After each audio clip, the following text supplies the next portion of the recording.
ఆది శ్రీనివాస్ హరీష్ రావుపై కేంద్రీకృత ఆరోపణలు చేశారు. హైదరాబాద్ జూబ్లీహిల్స్ ఉప ఎన్నికలు రాబోతున్నందున మాత్రమే హరీష్ రావు ప్రజా సమస్యలను గుర్తు చేసుకుని హడావిడి చేస్తున్నారని, నిజానికి నగర ప్రజలను పక్కదారి పట్టించేందుకు మాత్రమే ఈ హడావిడి జరుగుతుందని విమర్శించారు. కొత్తపేట టిమ్స్ హాస్పిటల్ సమీపంలో హరీష్ రావు బీఆర్ఎస్ ఎమ్మెల్యేలు నానా హడావిడి నిర్వహించారని పేర్కొన్నారు. అధునాతనమైనటువంటి పద్ధతిలో నిర్మాణాలు, ఆపరేషన్ థియేటర్లు, వైద్య పరికరాలను సమకూర్చేటువంటి క్రమంలో కాస్త ఆలస్యం జరిగేటువంటి సందర్భం, దాన్ని సరిదిద్దేటువంటి ప్రయత్నం కూడా చేసేటువంటి సందర్భం ప్రభుత్వం ఉంటూ, మేము ప్రభుత్వం పేరు కోసం హడావుడిగా ప్రారంభం చేయాలని ఆలోచన ఏనాడు కూడా మా ముఖ్యమంత్రి రేవంత్ రెడ్డి గారు చేయలేరు. ఇప్పటికీ ఆసుపత్రులన్నీ కూడా 90% నిర్మాణాలు పూర్తి కావాలి. నేను ఒకటి సూటిగా అడుగుతాను హరీష్ రావు గారు, ఓవైపు ఉస్మానియా హాస్పిటల్ మీ అయాములో వరదల్లో చిక్కుకున్నప్పుడు ఉస్మానియా ఆసుపత్రి బ్రహ్మాండంగా నిర్మాణం చేస్తామని చేసిరా మీరు అడుగుతాం. ఈరోజు ఉస్మానియా హాస్పిటల్ కూడా భూమి పూజ కార్యక్రమాన్ని చేసి అక్కడ ఆసుపత్రి అందుబాటులో తీసుకురావడం కోసం, పేదల కోసం ఈరోజు ఏజెన్సీలు పనులు కూడా చేస్తున్న సందర్భం. మీ అయాంలో గాంధీ హాస్పిటల్ ను గాలికి వదిలేసిరు, ఉస్మానియా ఆసుపత్రిని గాలికి వదిలేసి. ప్రధాని నరేంద్ర మోదీ ఢిల్లీలోని విజ్ఞాన్ భవన్ లో పీఎం సేతు పథకాన్ని ప్రారంభించారు. ఈ కార్యక్రమంలో విద్యార్థులు, నైపుణ్యాభివృద్ధి కేంద్రాలు, ప్రభుత్వ అధికారులు పాల్గొన్నారు. పీఎం సేతు పథకం విద్య, నైపుణ్యాభివృద్ధిని ప్రోత్సహించడంలో కీలక పాత్ర పోషిస్తోందని, యువతకు ఆధునిక విద్యా వనరులు, నైపుణ్య శిక్షణ అవకాశాలు అందించడమే ఈ పథక లక్ష్యమని వివరించారు. और जब ये स्किल, ये नॉलेज देश की आवश्यकताओं से जुड़ जाती है,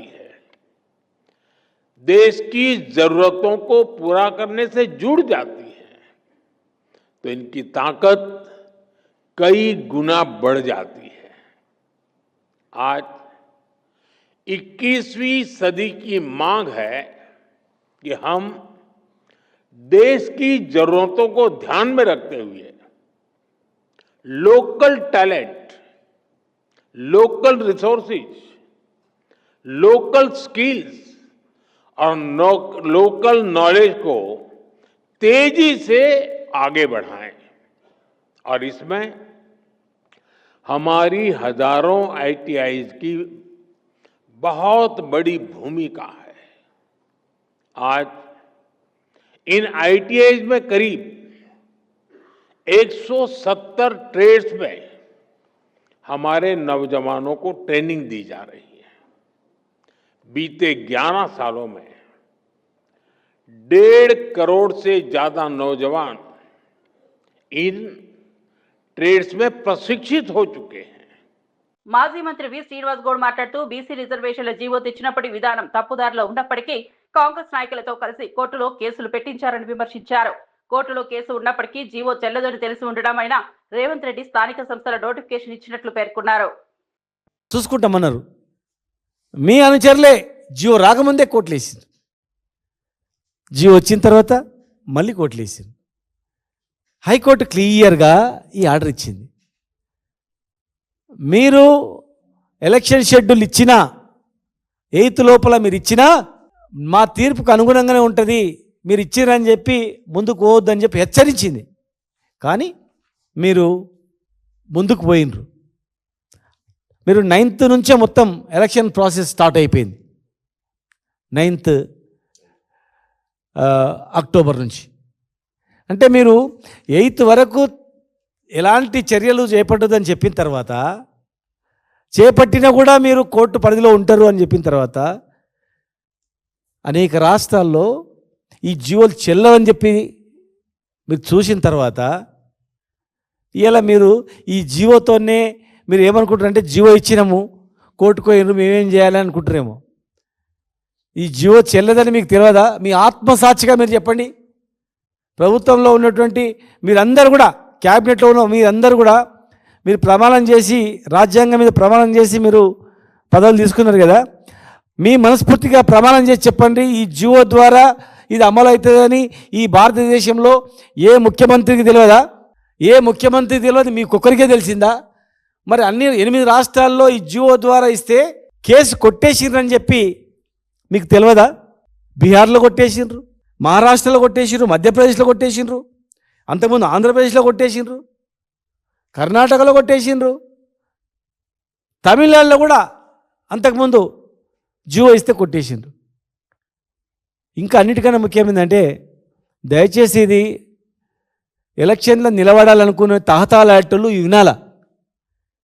ఇది చాలా మోసపూరితమైనటువంటి ఎలక్షన్ ఇది.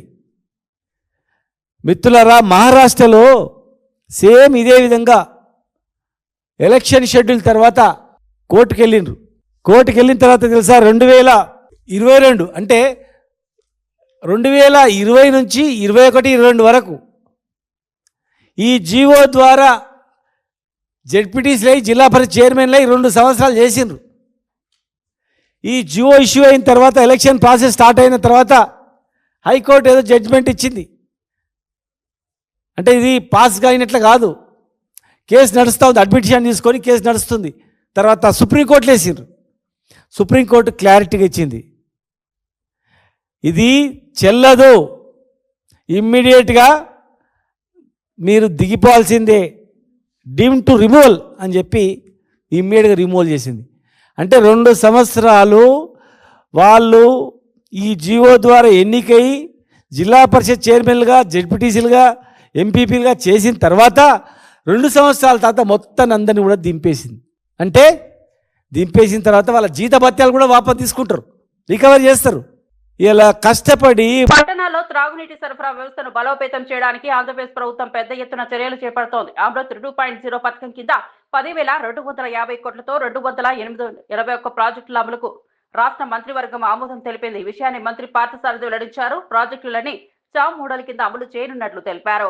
ప్రణాళిక ట్రాన్స్ 1-2లో రాయితీ హైబ్రిడ్ యాన్యుటీ కింద ఆమోదించబడింది. చామ్ మోడల్ కింద 281 పనుల్ని అమృత్ 2 కింద ఏదైతే ఉన్నాయో ప్రతిపాదించి టెండర్లు కూడా పిలవడం జరిగిందని చెప్పేసి మనం చేస్తున్నాం. చామ్ మోడల్ కింద కన్సెషనరీ హైబ్రిడ్ యాన్యుటీ మోడల్, దీంట్లో పార్టిసిపేట్ చేసిన బిడ్డర్స్ చాలా మంది సూచనలు చేశారు. సూచనలు ఏంటంటే 2024-2025 SSR ప్రకారం ఈ పనులన్నిటి కూడా 10,250 కోట్ల పనులన్నింటి కూడా ఎస్టిమేట్ ప్రిపేర్ చేయబడింది. 2025-2026 SSR ని పరిగణలోకి తీసుకోవాలని చెప్పేసి కోరటం జరిగింది. ఈ 2.5% ఏదైతే EMD ఉంటుందో సక్సెస్ఫుల్ అయిన బిడ్డర్ కి అగ్రిమెంట్ చేసే సమయంలో తీసుకోండి అని చెప్పేసి రిక్వెస్ట్ చేశారు. అదేవిధంగా మామూలు నార్మల్ టెండర్ సిస్టమ్ లో, కాంట్రాక్ట్ సిస్టమ్ లో 7.5% సెక్యూరిటీ డిపాజిట్ కింద హోల్డ్ చేస్తారు ప్రతి పేమెంట్ లో కూడా.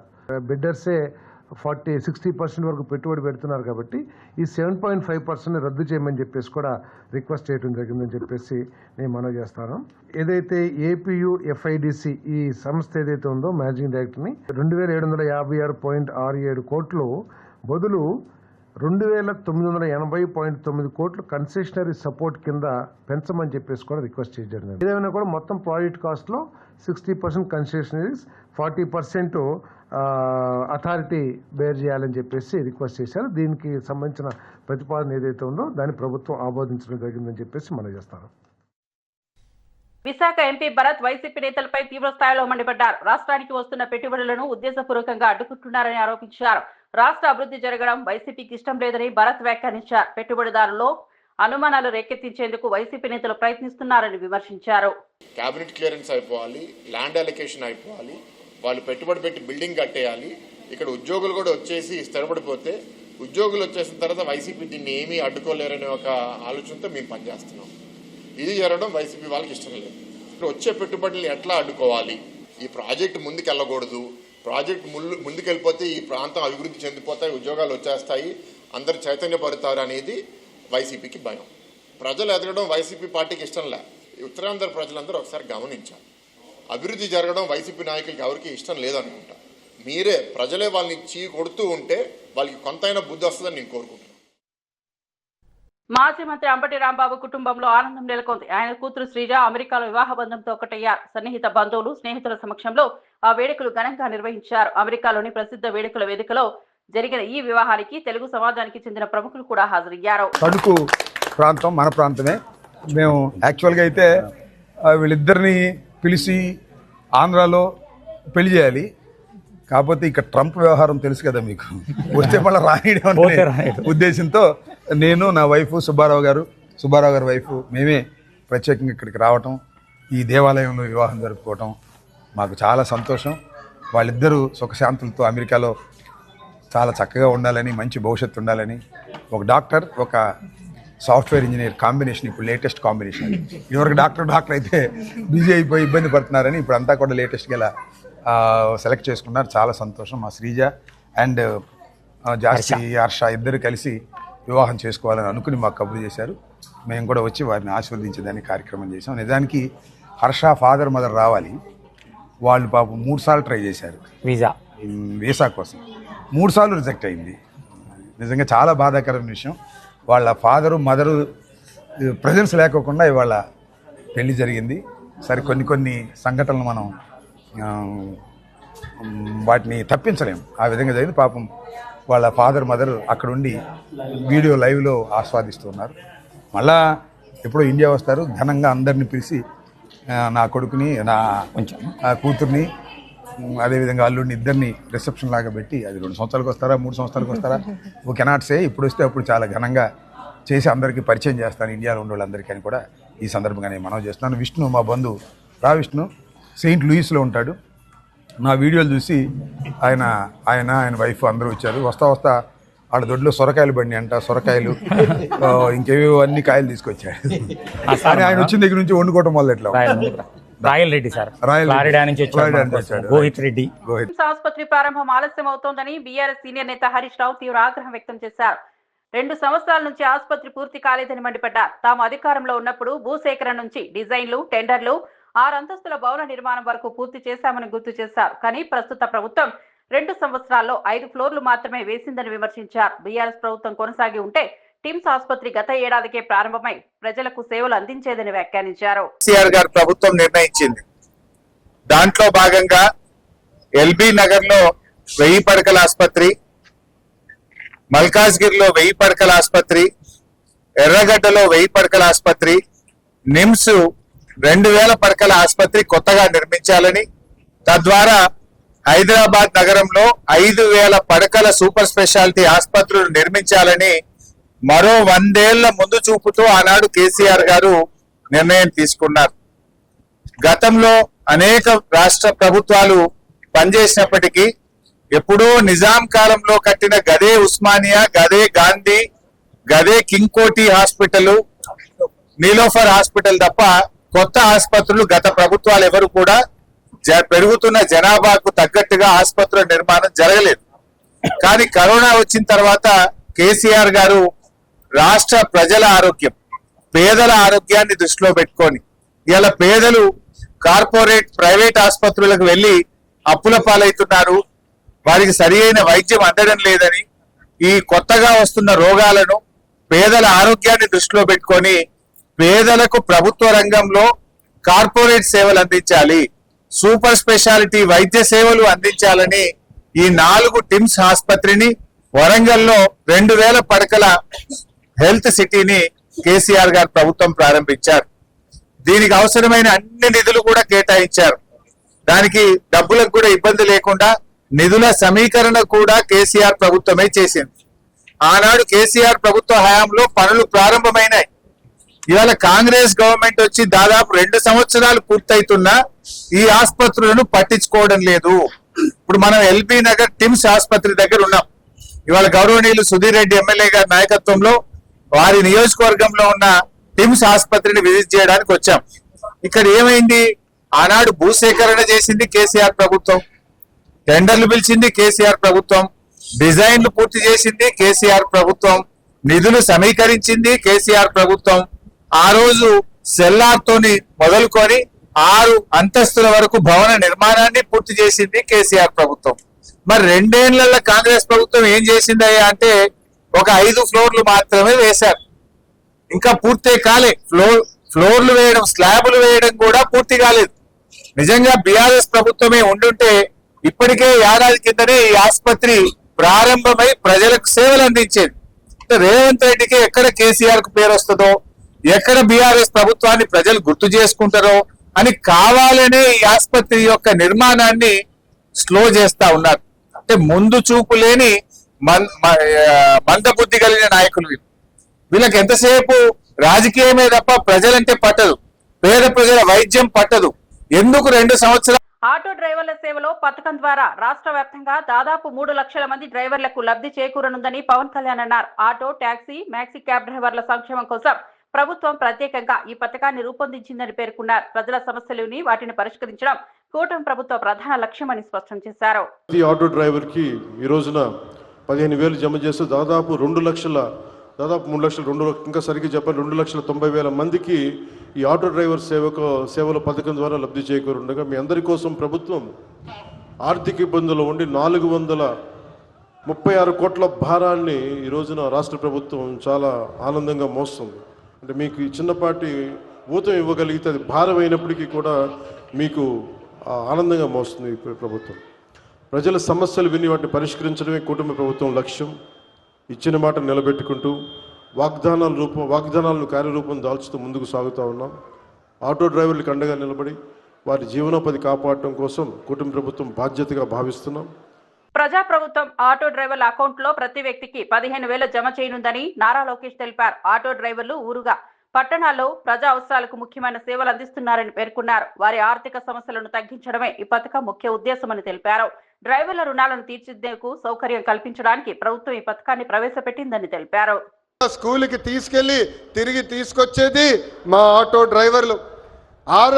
అనారోగ్యంతో ఎవరన్నా బాధపడితే అంబులెన్స్ లాగా మారి ఆసుపత్రులు కూడా తీసుకెళ్లేది మా ఆటో డ్రైవర్లు. పనికి కానీ ఆఫీస్కి వెళ్ళాలన్నా, ట్రైన్ ఎక్కాలన్నా, బస్ ఎక్కాలన్నా ఫీడర్ వెహికలే మన ఆటో. మీరు ఆటో తోలి ప్రజలకి మెరుగైన సేవ చేస్తున్నారు కనుకనే మీ రుణం తీర్చుకునేదానికి ప్రభుత్వం ఈరోజు ఆటో డ్రైవర్ల సేవలో అన్న పథకాన్ని మేము రూపొందిస్తాం జరిగింది. కార్మికులు, డ్రైవర్లు తమ వాహనాలు పూజలు చేసుకుంటారు దసరా పండగప్పుడు. దసరా పండగ అయిన కరెక్ట్గా 3 రోజుల్లోనే ఈరోజు ఆటో డ్రైవర్ల అకౌంట్లో 15,000 రూపాయలు ప్రభుత్వం అందజేయబోతుంది. సుమారుగా 3 లక్షల మంది డ్రైవర్లకి ఈ కార్యక్రమం వర్తిస్తుంది. అన్నమయ్య జిల్లాలోని ములకల చెరువులో భారీ కల్తీ మద్యం తయారీ బయటపడింది. విజయవాడ, విశాఖ, తమిళనాడుకు చెందిన 9 మంది ముఠా ఓ భవనాన్ని అద్దెకు తీసుకుని అందులో స్పిరిట్ రసాయనాలతో బ్రాండెడ్ మద్యం తయారు చేస్తున్నట్లు ఎక్సైజ్ శాఖ దర్యాప్తులో తేలింది. వీరు తయారు చేసిన మద్యం సీసాలను పాల వ్యాన్లో దాచిపెట్టి బెల్ట్ షాప్ రోడ్లో ఒక గొడౌన్లో అక్రమంగా ఒక నకిలీ మద్యాన్ని తయారు చేస్తున్నారు అనేటువంటి సమాచారం రావడంతో నేను అసిస్టెంట్ కమిషనర్ కడప మరియు అన్నమయ్య జిల్లా ఎక్సైజ్ సూపరింటెండెంట్, మా సిబ్బంది నీలకంఠారెడ్డి, ఇన్స్పెక్టరు జహీర్, మిగిలిన టీములతో అంతా కలిపి ఇక్కడ దాడి చేయడం జరిగింది. ఇక్కడ మొత్తం అంతా కూడా ఒక స్పిరిట్ను తెచ్చి ఈ ఏదైతే ఒక గొడౌన్ లాగా ఉందో దాంట్లోనే అంతా మిషనరీ అంతా పెట్టుకున్నారు. డిస్టిలరీ వాటర్ తయారు చేసుకోవడానికి ఒక కొత్త మిషనరీ తెచ్చుకున్నారు విత్ మోటార్స్. ఆ స్పిరిట్ వచ్చిన తర్వాత స్పిరిట్ను దానికి కావాల్సిన వాటర్ ఎంతైతే ఉంటుందో అంత మోటార్ల ద్వారా ఒక 200 లీటర్ల స్టీల్ ట్యాంకులోకి పంపిస్తున్నారు. మొత్తం వాటర్ అంతా దాంట్లోకి వెళ్ళిపోతుంది. ఈ స్పిరిట్ను కలిపి అదేవిధంగా క్యారామిల్, ఆ కలరు వచ్చేదానికి లిక్కర్ కలరు, అదేవిధంగా ఫ్లేవర్, అది బ్రాందీనా, విస్కీనా ఫ్లేవర్స్ ఉంటాయి. ఆ ఫ్లేవర్ వేసిన తర్వాత మొత్తం అంతా అది కలపడానికి కూడా ఒక మోటార్ని ఏర్పాటు చేసి ఉన్నారు. ఆ మోటార్ ద్వారా కలపడం జరుగుతుంది. కలిపిన తర్వాత వాటర్ పోవడానికి, లోపలికి పోవడానికి ఒక పైపు, కలిపిన తర్వాత దాన్ని బ్లెండ్ అంటాము, ఇంకా లిక్కర్ రెడీగా బాటిలింగ్ చేయడం కోసం అది ఏదైతే ఉందో బయటికి రావడానికి ఇంకో పైప్ పెట్టుకున్నారు. అది వచ్చిన తర్వాత ఏదైతే మనం స్పిరిట్ క్యాన్లు ఎంటీ అయిపోతాయి కదా, 35 లీటర్లు ఒక్కొక్క క్యాను, వాటిలో మళ్ళీ ఈ బ్లెండ్ని ఫిలప్ చేసుకుంటున్నారు. చేసుకొని మాన్యువల్గా ఈ ఖాళీ బాటిల్స్ తెచ్చుకొని, ప్లాస్టిక్ బాటిల్లన్నీ ఆ ఖాళీ బాటిల్స్లో మాన్యువల్గా నింపి ఇక్కడ క్యాప్స్ ఫిక్స్ చేయడానికి ఫేక్ క్యాప్స్ కూడా పెట్టుకున్నారు. అది ఫిక్స్ చేయడానికి మిషన్స్ ఉన్నాయి. ఒక 2 మిషన్లు మాన్యువల్ ఉన్నాయి, ఒకటి సెమీ ఆటోమేటిక్ ఉంది. ఇంతకుముందు చూసినప్పుడు మాకు ఒకటే కనపడింది, మళ్ళీ అంతా వెరిఫై చేస్తే 2వ మాన్యువల్ మిషన్ కూడా కనపడింది. ఆ మాన్యువల్ మిషన్ ద్వారా మూతలన్నీ కూడా ఫిక్స్ చేయడం జరుగుతుంది. అలా ఫిక్స్ చేసిన వాటికి వెంటనే పక్కన ఫేక్ లేబుల్స్ పెట్టుకొని ఉన్నారు. అది ఇంకొక వ్యక్తి ఆ లేబుల్ వేసేస్తాడు ఫాస్ట్గా. అంటే ఫిల్ చేసే వ్యక్తి ఒకరు, క్యాప్ బిగించే వ్యక్తి ఒకరు, లేబుల్ వేసే వ్యక్తి ఒకరు. లేబుల్ వేసిన తర్వాత హీల్ అంటాం, హోలోగ్రాఫిక్ లేబుల్ అది పైన వేస్తారు మూత మీద. అది ఒరిజినలా కాదా అని తెలుసుకోవడం కోసం ఇది డూప్లికేట్, అది కూడా వేశారు. అంటే దాన్ని మళ్ళీ మేము స్కాన్ చేసుకుంటే తప్ప అది కనపడదు. మొత్తం అంతా ఆంధ్ర లేబుల్స్ని యాజ్ ఇట్ ఈజ్గా ఫేక్ తయారు చేసుకున్నారు. ఇలా చేసినటువంటి దాన్ని 48 బాటిల్లో ఒక్కొక్క బాక్స్లో పెట్టుకొని ఈ బాక్సులన్నీ వాళ్ళ షాపుల ఏరియాలో ఒక షాపు లైసెన్స్ని కూడా మేము అరెస్ట్ చేయడం జరిగింది. ఈ పీటీఎం మండలం ఆంధ్ర వైన్స్ లైసెన్సీని. ఇక్కడ ఈ వెహికల్ ఏదైతే మీరు మా వెనక చూస్తున్నారో ఈ వెహికల్లో ఇది పాల వ్యాన్ లాగా కనపడుతుంది చూడండి. దీంట్లో మొత్తం అంతా సప్లై చేయడానికి వ్యాన్ రెడీగా పెట్టుకొని ఉన్నారు. దాంట్లో మేము వచ్చేటప్పటికే దాంట్లో సుమారు 40 బాక్సులు ఫిల్ చేసి ఉన్నారు. ఇది మాకు ఇక్కడ దొరికినటువంటి వాళ్ళు అంతా లేబర్ ఉన్నారు. ఇప్పుడు ప్రస్తుతం 4 తమిళనాడు వాళ్ళు ఉన్నారు, 2 ఒరిస్సా వాళ్ళు, ఒక వ్యక్తి విజయవాడ అతను ఉన్నాడు. దీని డ్రైవర్ నర్సీపట్నం అతని వెహికల్ డ్రైవరు వీళ్ళు ఉన్నారు. ఈ తెచ్చినటువంటి వ్యక్తి ఎవరినైతే ఈ తమిళనాడు వాళ్ళు ఉన్నారో జనార్దన్ రావు అని అతను విజయవాడలో ఉంటాడు. అతని డీటెయిల్స్ అన్నీ కూడా మాకు వచ్చాయి. అట్ ది సేమ్ టైం ఈ వెహికల్ ఎవరిది అనేటువంటిది కూడా మేము ఎంక్వైరీ చేసుకుంటున్నాము. ఇది మొత్తం అంతా కూడా ఎవరెవరు దీంట్లో ఇన్వాల్వ్ అయి ఉన్నారో. ఇంకొకతను సమ్ రాజు, ఈ జనార్దన్ రావు అనుచరుడు, అతని ఫాలోయరు, హెంచ్మెన్ అతనికి. అతను ఈ వెహికల్ డ్రైవర్ను తీసుకొని వచ్చింది అతను, ఒరిస్సా వాళ్ళని తెచ్చింది అతను. వీళ్ళందరినీ కూడా ఇప్పుడు కేసులో ఇన్వాల్వ్ చేసుకొని ఫర్దర్ అసలు ఈ గొడవను ప్రిమిసిస్ ఏదైతే ఉందో దీని ఒరిజినల్ ఓనర్ లక్ష్మీనారాయణ అనే వ్యక్తి, ఇతను బెంగళూరులో ఉంటాడు. ఇతను డాబా పెట్టుకోవడానికి ఒక రామ్మోహన్ అనేటువంటి వ్యక్తికి ఇచ్చాడు. ఇతను ఒక 2 నెలల ముందు దీన్ని ఖాళీ చేశాడు ఈ డాబాను. ఈ రామ్మోహనే తిరిగి వీళ్లకు రెంట్కి ఇవ్వడం జరిగింది. అతను రామ్మోహన్ వచ్చిన తర్వాత అతను ఎవరికి రెంట్కి ఇచ్చాడు, ఏదైనా అగ్రిమెంట్ ఉందా, మొత్తం అంతా తీసుకోవడం జరుగుతుంది. ఇప్పుడు దీంట్లో మేము ఇక్కడ ఐడెంటిఫై చేసినటువంటివి స్పిరిట్ క్యాన్లు 30 క్యాన్స్ ఉన్నాయి, ఒక్కొక్కటి 35 లీటర్లు. నెక్స్ట్ బ్లెండ్ అంటే లిక్కర్ రెడీగా ఉన్నటువంటిది 42 క్యాన్లు ఉన్నాయి, ఒక్కొక్కటి 35 లీటర్లు. ఈ మాన్యువల్ మిషన్స్, క్యాప్స్ మిషన్స్ ఏవైతే ఉన్నాయో 3 ఇందాకే చెప్పాను నేను. హైదరాబాద్ లో బీజేపీ రాష్ట్ర కార్యాలయంలో నిర్వహించిన రాష్ట్ర లీగల్ సెల్ సమావేశంలో కేంద్ర న్యాయశాఖ మంత్రి అర్జున్ రామ్ మేఘవాల్ పాల్గొన్నారు. ఈ సందర్భంగా మాట్లాడుతూ కేంద్ర ప్రభుత్వం అమలు చేస్తున్న కొత్త న్యాయ చట్టాల ద్వారా రాబోయే కాలంలో దేశంలో విప్లవాత్మక మార్పులు చోటు చేసుకోనున్నాయని పేర్కొన్నారు. న్యాయ వ్యవస్థలో పారదర్శకత, వేగవంతమైన న్యాయం సాధ్యమయ్యేలా ప్రధానమంత్రి నరేంద్ర మోదీ దృష్టిలో పెట్టుకుని చట్టాలు రూపొందించారని తెలిపారు. इसलिए भारतीय न्याय संहिता लेके आई, ये फर्क आपको समझना पड़ेगा. ये बड़ा काम था, छोटा काम नहीं था. 1 जुलाई 2024 से न्यू क्रिमिनल जस्टिस सिस्टम में ये मेजर चेंज है. आप इसको अभी इतना महसूस नहीं करोगे, लेकिन 2-3 साल के बाद बहुत महसूस करोगे. आपको ईज ऑफ लिविंग का पार्ट है ये. గత 10-11 సంవత్సరాలుగా ఈ యొక్క అనేక రకాల మార్పులు చట్టాలు ఏదైతే బ్రిటిష్ వాళ్ళు పెట్టినటువంటి అనేక చట్టాలను వరుసగా ఒక్కొక్క మినిస్ట్రీ మార్చుకుంటూ వస్తాం. ఇప్పటికీ చాలా బ్రిటిష్ వాళ్ళకి సంబంధించినటువంటి చట్టాలే అమలు జరుగుతా ఉన్నాయి. వాటిని సమూలంగా మార్పు చేసి వర్తమాన ఏలూరులోని ఆటో డ్రైవర్ల సేవలో కార్యక్రమంలో మంత్రి నాదెండ్ల మనోహర్ పాల్గొన్నారు. ఈ సందర్భంగా మున్సిపల్ కార్యాలయం నుండి కోటదిబ్బ ప్రభుత్వ జూనియర్ కళాశాల వరకు ఆటో డ్రైవర్లతో భారీ ర్యాలీ నిర్వహించారు. మంత్రి నాదెండ్ల మనోహర్ పేర్కొన్నారు, కూటమి ప్రభుత్వం మంచి పరిపాలనతో పాటు ప్రతి కుటుంబానికి మేలు చేసే పనులు చేస్తోందని, స్త్రీశక్తి పథకం ద్వారా ఆటో డ్రైవర్లు జీవనోపాధి కోల్పోకూడదని వారి బలహీనతలు దృష్టిలో పెట్టుకుని పథకాన్ని అమలు చేస్తున్నామన్నారు. మరిన్ని అప్డేట్స్ కోసం చూస్తూనే ఉండండి TG5 న్యూస్. ఇవి బులెటిన్ అప్డేట్స్. మరో బులెటిన్ లో మళ్ళీ కలుద్దాం. కూడా మనం మాట్లాడుకోవాలన్నప్పుడు ముఖ్యమంత్రి గారు ఇమీడియట్ గా స్పందించి తప్పకుండా వాళ్ళ గురించి మనం జాగ్రత్తగా ఒక కార్యక్రమం తీసుకొద్దామని ఆ రోజే నిర్ణయం తీసుకున్నారు. ఆటో సోదరులందరూ కూడా నేను కోరుతున్నాను, 15,000 రూపాయల ద్వారా ఏంటి మనకి లబ్ధని మీరు అనుకోవచ్చు. ఒక్కసారి మీరు ఆలోచించండి. ఈ రోజు చేస్తున్న అనేక సంక్షేమ కార్యక్రమాల్లో మీకు ఒక పర్టికులర్గా గుర్తింపు వచ్చింది.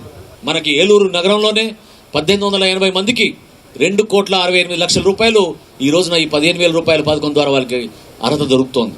అదేవిధంగా ఏలూరు జిల్లాలో ఇప్పటి వరకు వచ్చిన మన లెక్క ప్రకారంగా 10,655 ఆటో డ్రైవర్లకి మనం 15,000 రూపాయల చొప్పున దాదాపు 16 కోట్ల రూపాయలు మనం ఏలూరు జిల్లాలో ఈ రోజున అందిస్తున్నాం. ఏదైతే చంద్రబాబు నాయుడు గారు మాట అన్నారో ఆ మాటకి కట్టుబడి ఎట్టి పరిస్థితుల్లో కూడా ఆటో సోదరులకు మనం అన్నాం, దసరా కానుకగా ఇవ్వాలనే ఉద్దేశంతో ఇవాళ రాష్ట్ర వ్యాప్తంగా 2,90,000 మందికి 4,35 కోట్ల రూపాయలు ఇవాళ ఒక్క రోజునే మరి మీ అందరి అకౌంట్లోకి వేస్తున్నారంటే ఆర్థికంగా ఎంత ఇబ్బంది ఉన్నప్పటికీ కూడా చంద్రబాబు నాయుడు గారు, పవన్ కళ్యాణ్ గారు పేదవాడు బాగుండాలి అనే ఒక నిర్దేశంతో అందరికీ కూడా మీ అందరికీ కూడా చేస్తున్నారు. భువనగిరి ఎంపీ చామల కిరణ్ కుమార్ రెడ్డి రాజకీయ విశ్లేషకుడు ప్రశాంత్ కిషోర్ పై తీవ్ర స్థాయిలో మండిపడ్డారు. ఆయన ఒక విఫలమైన రాజకీయ విశ్లేషకుడని, రాజకీయ నాయకుడని కిరణ్ కుమార్ రెడ్డి వ్యాఖ్యానించారు. భారతదేశంలో తనకంటే తెలివైన వ్యక్తి ఎవరూ లేరని భావిస్తూ తానే గొప్పరునని ప్రశాంత్ కిషోర్ ఊహించుకుంటున్నారని విమర్శించారు. ప్రజలు ఆయనను ఒక నాయకునిగా చూసే పరిస్థితి లేనప్పుడు ఆ ప్రజల దృష్టిని ఆయన సైడ్ మళ్లించడానికి బీహార్ సెంటిమెంట్ ను వాడుకోవాలని చెప్పి రేవంత్ రెడ్డి గారి మీద లేనిపోని ఆరోపణలు చేస్తున్నారు. కేవలం రేవంత్ రెడ్డి గారు పేరు తీసుకొని బీహార్ ప్రజలను రేవంత్ రెడ్డి గారు వారి డిఎన్ఏను ఏదో తక్కువ అంచనా వేసి మాట్లాడినట్టుగా చిత్రీకరిస్తూ మాట్లాడుతూ గత కొన్ని రోజులుగా కొన్ని వేదికల మీద ఆయన మాట్లాడుతూ వస్తుంది. ఇది కేవలం ఆయన పార్టీ మనుగడ కోసం, బీహార్ ఎన్నికల కోసమే చేస్తుండు తప్ప ఈ ప్రశాంత్ కిషోర్ అనేట ఆయన ఆల్రెడీ ఒక ఫెయిల్డ్ పొలిటికల్ అనలిస్ట్, ఇప్పుడు ఫెయిల్డ్ పొలిటీషియన్ కూడా. ఇవి బులెటిన్ అప్డేట్స్. మరో బులెటిన్ లో మళ్ళీ కలుద్దాం.